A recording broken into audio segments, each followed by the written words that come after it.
சீரியல்களின் full எபிசோடுகளை Sun டிவியில் ஒளிபரப்பான உடனே எக்ஸ்க்ளூசிவாக சன் நெக்ஸ்டில் மட்டும் ஃப்ரீயா பாருங்கள். ஏன் உங்க வீட்டுல மச்சான் மாப்பிள்ளை இல்லையா? மாமா மச்சான் எல்லாம் நேட்டிவ்ல இருக்கா. நேக்கு பையன் கிடையாது, ஒரே பொண்ணுதான். அவளும் ஹாஸ்டல்ல தங்கி படிக்கிறா. லேட் மேரேஜ் வேற. எனக்கு பிஎஸ்சி படிச்சுட்டு இருக்கா. Gold medalist. நன்னா பாடுவா, அழகா வீணை வாசிப்பா. நான் என்ன வரலா பார்த்துக்கிட்டு இருக்கேன். உன் பொண்ணோட வரலாறுலாம் ஏங்கிட்ட சொல்லிக்கிட்டு இருக்க. போய் ஆக வேண்டியதை வாங்கிட்ட சொல்லியா? எங்க ஆத்துல மாமி மட்டும் தானே இருக்கா. அப்படின்னா மாமியை வாங்க சொல்ல வேண்டியதானே? அவளால முடியாது, அவளுக்கு பிரஷர் இருக்கு. யோ, உன் உசுரை மதிக்கிறதா இருந்தா மாமியை போக சொல்லுங்க. வேணாம்னு முடிவுன்ட்டேன்னு வையே, நாங்க பாத்துக்கிறோம். நோ, அவளை கன்வின்ஸ் பண்ணி நான் வாங்கிட்டு சொல்றேன். உங்களோட அவ எவ்வளவோ பெட்டர். என்னப்பா, என்ன வேணும்? என்ன பார்த்துக்கிட்டு இருக்க? இந்த அத்தை இருக்கு. குணசேகரா, பிள்ளை மேல ஒரே நாள்ல பாஸ்ல கொட்டுனா திக்குமுக்காடி போயிருமியா? அதெல்லாம் எங்களுக்கு தெரியும். சோத்து முட்டி நீரை சும்மா கிடங்க. சோத்து முட்டி ஐயா சொல்லி வையே, சோறு கிடைக்காது.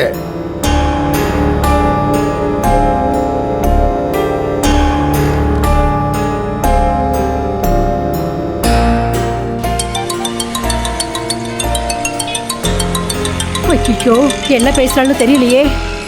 ஹலோ, சொல்லுங்கண்ணா. ஒரு கல்யாண செட் ரெடி பண்ணிட்டு உடனே ரமணி கல்யாண மண்டபத்துக்கு வந்துரு. என்ன விளையாடுறா? உங்க உத்தியோகத்தை நீங்க பாருங்க. ஃபேமிலி பாக்குறவளால புரோகித பண்ண முடியாது. You continue your work, my continue my work. சொல்றத புரிஞ்சுக்கோடி. நான் உயிரோடு இருக்கணும்னா கல்யாண சாமான வாங்கிட்டு உடனே வந்துரு. இல்லைன்னா எனக்கு காரியம் பண்ற மாதிரி உனக்கு ஆயிடும். என்னென்ன சொல்றேன்?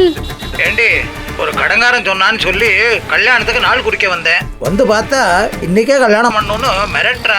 எனக்கு ரொம்ப பயமா இருக்குடி. சிவா, என்னன்னா இது? இதெல்லாம் தேவையா? எனக்கு மட்டும் ஆசையா? என்னை வந்து நீ தான் ரிலீவ் பண்ணணும். சரி, வர உங்களுக்கு கழுத்தை நீட்டத்துக்கு எனக்கு எல்லாம் தேவைதான். வைங்கோ. ரமணி மண்டபம் தானே? நம்ம எதிர்த்தாது சுஜாதா மாமி பொண்ணு கல்யாணம் பண்ணாலே அதானே? அதே தாண்டி, அதேதான். அவ மாமியா கூட அவ பொண்ணு நெக்லஸ பார்த்து டூப்ளிகேட்னு சொன்னாலே அதே மண்டபம் தானே?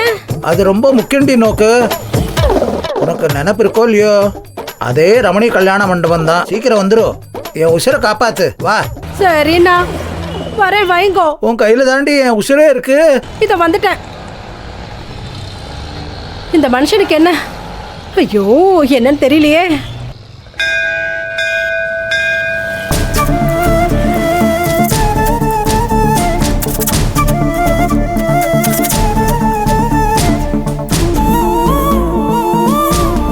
ஆத்தா, எங்க புள்ளி எங்க கிட்ட கொண்டாந்து சேர்த்துரு.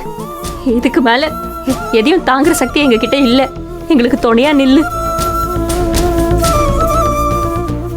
சைக்கோ, இம்புட்டு வயசு ஆனதுக்கு அப்புறமும் அடங்காம இப்படி பேயாட்டம் ஆடிக்கிருக்கா. பெத்த பிள்ளை இப்படி ஒரு நிலைமையில இருக்கிறப்ப எவனாச்சும் இப்படி ஒரு காரியத்தை செய்வானா? அப்படி என்னதான் வேணுமோ இந்த ஆளுக்கு தெரியலையே. வெறியாட்டம் ஆடிக்கிருக்க. அப்படி என்ன வன்மம்? பொம்பளைய மேல ஒரு காழ்ப்புணர்ச்சி. எப்பத்தான் இதெல்லாம் அடங்குமோ தெரியலையே.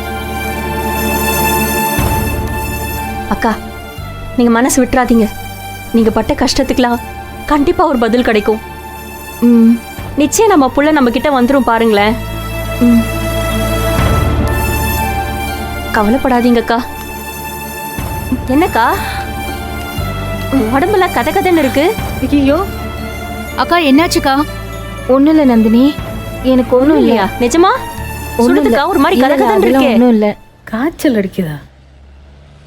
ஜனனி பேசு. ஜனனி எங்க இருக்கான்னு பாரு. ஜனனி போன் போடு.